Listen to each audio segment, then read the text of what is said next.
Hello, my dear students. Here is the second chapter of your EVS book titled as Our Body. Our body has 5 main organ systems which carry out the vital functions in our body. We have already studied about the first organ system, which is very important for the body, and that's name is digestive system. We have drawn the figure of digestive system, and today we will read the respiratory system. So I am going to read the paragraph. Okay. Our body needs oxygen to survive. हमारे शरीर को जिंदा रहने के लिए oxygen की need होती है. रेस्पिरेटरी सिस्टम का मतलब होता है श्वसन तंत्र. श्वसन तंत्र का क्या मतलब हुआ? एक ऐसा सिस्टम जो किस पर आधारित है, किस पर बेस्ड है? हमारे सांस लेने की प्रक्रिया पर. तो जब हम सांस लेते हैं तो मेनली हम कौन सी गैस इनहेल करते हैं? Oxygen. The respiratory system provides oxygen to our body. तो जो श्वसन तंत्र होता है, रेस्पिरेटरी सिस्टम होता है, वो हमारे शरीर को क्या प्रोवाइड कराता है? ऑक्सीजन प्रोवाइड कराता है. Oxygen helps to break down the food absorbed by our body. तो डाइजेशन के बाद, फूड के डाइजेशन के बाद रेस्पिरेशन का काम जो है उसके बाद स्टार्ट होता है. जब हम खाना खाते हैं तो खाने में जो भी न्यूट्रिएंट्स स्मॉल इंटेस्टाइन के द्वारा एब्जॉर्ब कर लिए जाते हैं, अब वो न्यूट्रिएंट्स सेल्स में पहुंच जाते हैं, बॉडी की सेल्स में पहुंच जाते हैं, और वहां पर ऑक्सीजन क्या करती है? उन न्यूट्रिएंट्स को ब्रेक डाउन करती है, मतलब उनको और छोटे छोटे पार्ट्स में तोड़ती है. And releases energy to carry out the activities of the body. और उसके बाद फिर उन न्यूट्रिएंट्स से एनर्जी रिलीज होती है, और उस एनर्जी की हेल्प से हम अपनी बॉडी के बहुत सारी एक्टिविटीज कर पाते हैं. तो होता क्या है? सबसे पहले हम खाना खाते हैं, हमारा डाइजेस्टिव सिस्टम उस खाने को डाइजेस्ट करता है, और जब खाना डाइजेस्ट होने के बाद बॉडी की डिफरेंट सेल्स में पहुंच जाता है, तो उसके बाद हमारा रेस्पिरेटरी सिस्टम वर्क करता है. रेस्पिरेटरी सिस्टम में ऑक्सीजन को हम इनहेल करते हैं, तो वो ऑक्सीजन भी बॉडी सेल्स में जाती है, और वो ऑक्सीजन क्या करती है कि जो हमारे न्यूट्रिएंट्स होते हैं उनको ब्रेक डाउन करती है, और उससे एनर्जी रिलीज होती है. उस एनर्जी की मदद से हम काम कर पाते हैं. Respiration also helps to remove carbon dioxide, a waste product formed in the body. हमारी बॉडी में जो सॉलिड वेस्ट प्रोडक्ट निकलता है वो हम बाहर निकाल देते हैं रेक्टम और एनस के थ्रू. लेकिन हमारी बॉडी में सॉलिड वेस्ट प्रोडक्ट के अलावा और भी वेस्ट प्रोडक्ट बनते हैं. उसमें से एक वेस्ट प्रोडक्ट है कार्बन डाइऑक्साइड. तो ये भी एक वेस्ट प्रोडक्ट है जो गैस की फॉर्म में होता है. तो ये कहाँ से हम बाहर निकालते हैं बॉडी में? तो इसको बाहर निकालने का काम करता है रेस्पिरेटरी सिस्टम. तो रेस्पिरेटरी सिस्टम जो है वो हमारी नाक से कार्बन डाइऑक्साइड को बाहर निकाल देता है. तो हम रेस्पिरेटरी सिस्टम में ऑक्सीजन को इनटेक करते हैं, मतलब लेते हैं, और कार्बन डाइऑक्साइड को बाहर निकालते हैं. बिल्कुल उसी तरह जिस तरह से हम डाइजेस्टिव सिस्टम में खाना खाते हैं और जो वेस्ट प्रोडक्ट होता है उसको हम बाहर निकाल देते हैं. Let's move ahead. Keep an eye. In the process of respiration energy is released from the food. तो रेस्पिरेशन की जब प्रोसेस होती है, रेस्पिरेटरी सिस्टम जब रेस्पिरेशन की प्रोसेस करता है, तो what happens in our body? तो in the process of respiration energy is released from the food. जो खाना हमने खाया होता है उस खाने से एनर्जी रिलीज होती है, और उस एनर्जी की हेल्प से हम काम कर पाते हैं. रेस्पिरेशन इज द इनहेलिंग और एक्सहेलिंग ऑफ एयर. रेस्पिरेशन क्या है?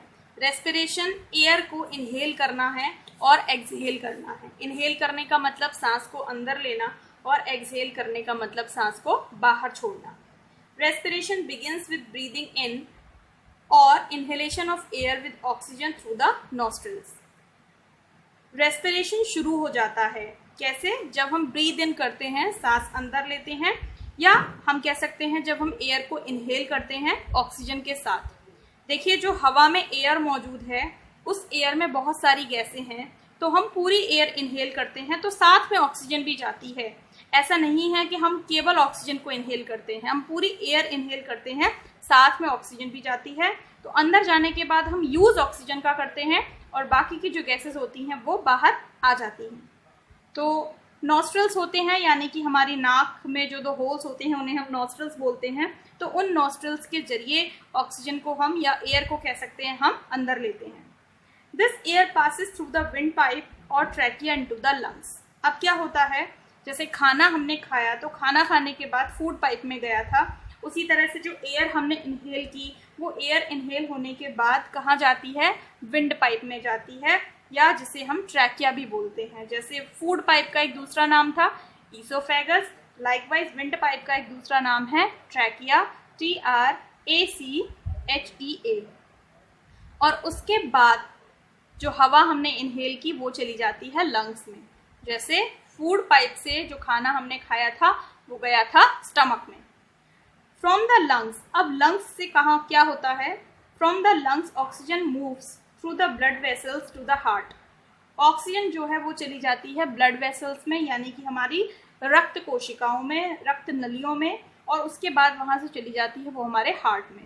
तो पूरा जो स्ट्रक्चर है, पूरा जो डिज़ाइन है वो क्या है, सबसे पहले हम नॉस्ट्रल्स से जो एयर है उसको हम इनहेल करते हैं, उसके बाद एयर विंड पाइप में जाती है, या हम कह सकते हैं ट्रैकिया में जाती है, ट्रैकिया से एयर लंग्स में जाती है, लंग्स से एयर हमारी ब्लड वेसल्स में जाती है, और ब्लड वेसल्स से एयर हार्ट में जाती है।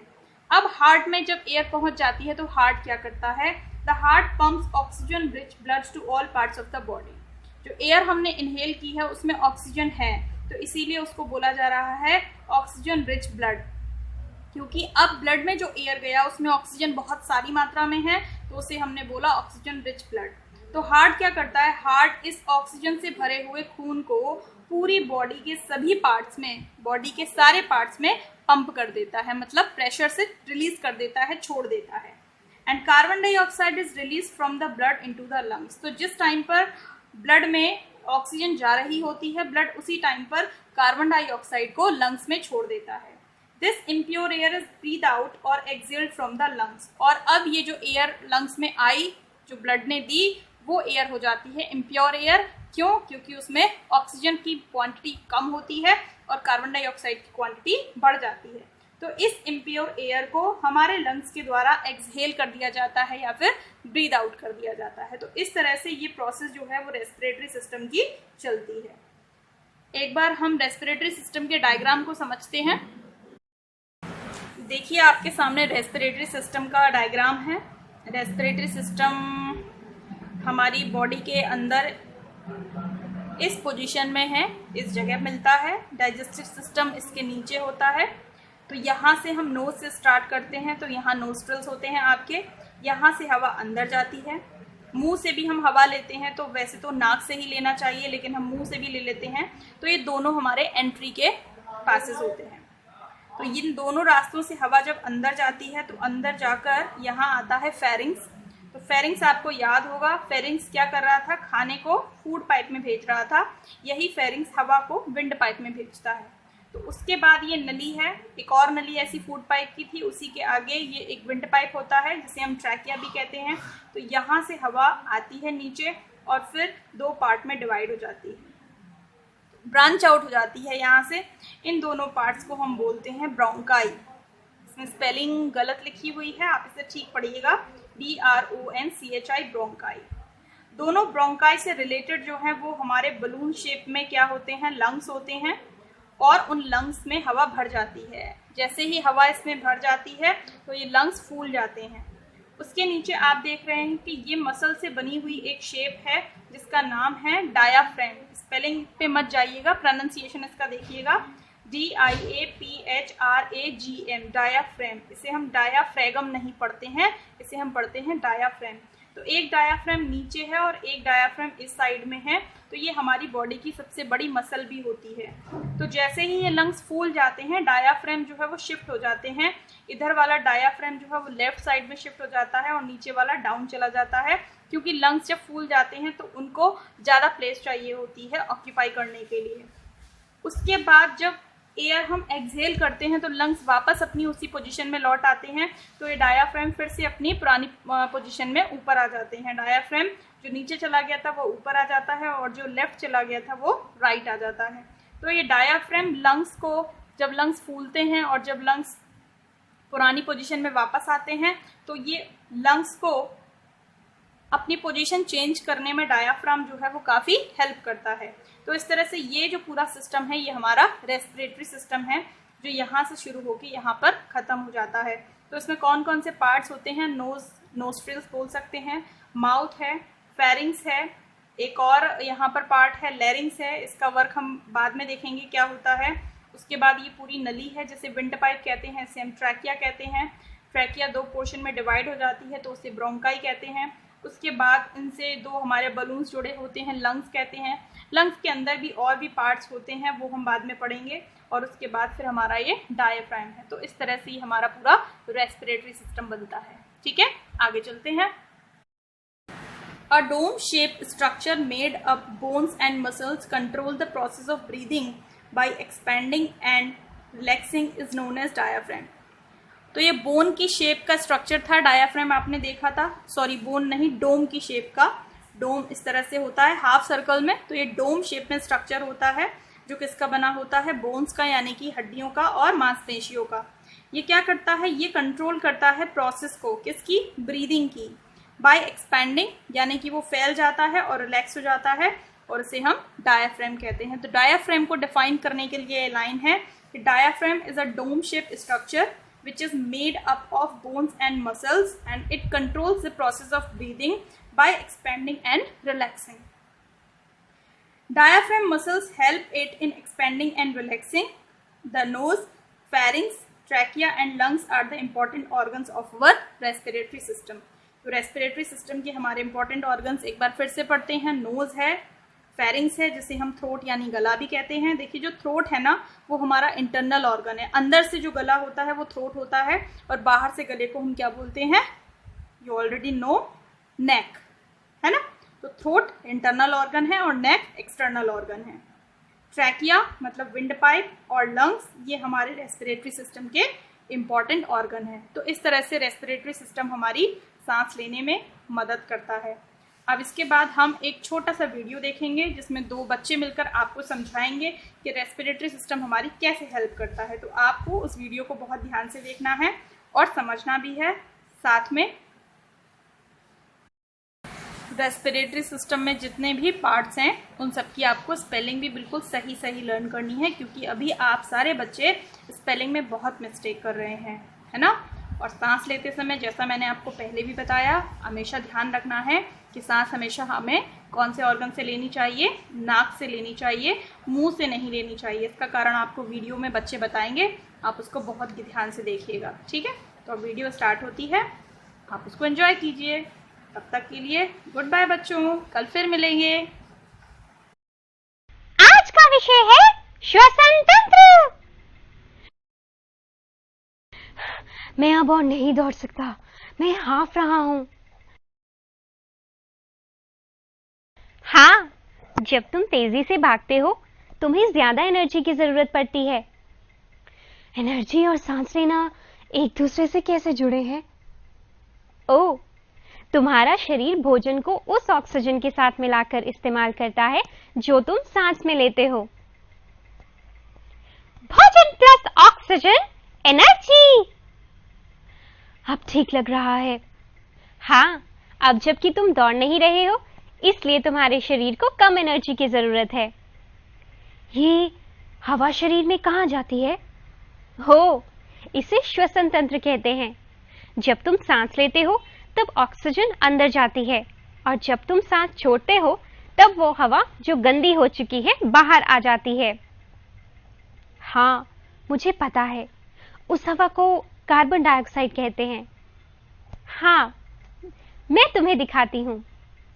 तुम ये रंग देख रहे हो, नीले रंग वाली हवा गंदी हवा है जो तुम्हारे शरीर से बाहर आ रही है और लाल रंग वाली हवा शुद्ध ऑक्सीजन है जो शरीर के अंदर जा रही है। कार्बन डाइऑक्साइड बाहर आती है, ऑक्सीजन अंदर जाती है। चलो मैं तुम्हें दिखाती हूं कि कैसे हवा शरीर के अंदर जाती है और कैसे बाहर आती है। वाह, मैं तो अपना शरीर देख सकता हूं। हाँ, इस तंत्र के अंदर नाक, ट्रैकिया, फेफड़े और डायफ्राम होते हैं। नाक, ट्रैकिया, फेफड़े और डायफ्राम। ये बाल क्या काम करते हैं? जो हवा नाक से अंदर जाती है उसमें कुछ कुछ धूल के कण भी होते हैं। ये बाल उन्हें रोकते हैं। नाक के अंदर बाल होते हैं जो धूल के कणों को रोकते हैं। ओह, ये तो एक पाइप की तरह है जो वाटर पाइप जैसा है। हाँ, ये विंड पाइप है। इसे ट्रैकिया कहते हैं। Wind pipe, trachea. ओह, ये गुब्बारे कैसे हैं? ओह, हाँ, ये गुब्बारे जैसे दिखते हैं। जब तुम सांस लेते हो तब ये गुब्बारे की तरह फूल जाते हैं और जब तुम सांस छोड़ते हो तब ये गुब्बारे की तरह पिचक जाते हैं। ये स्पॉन्ज की तरह है। चलो देखते हैं ये सब कैसे होता है।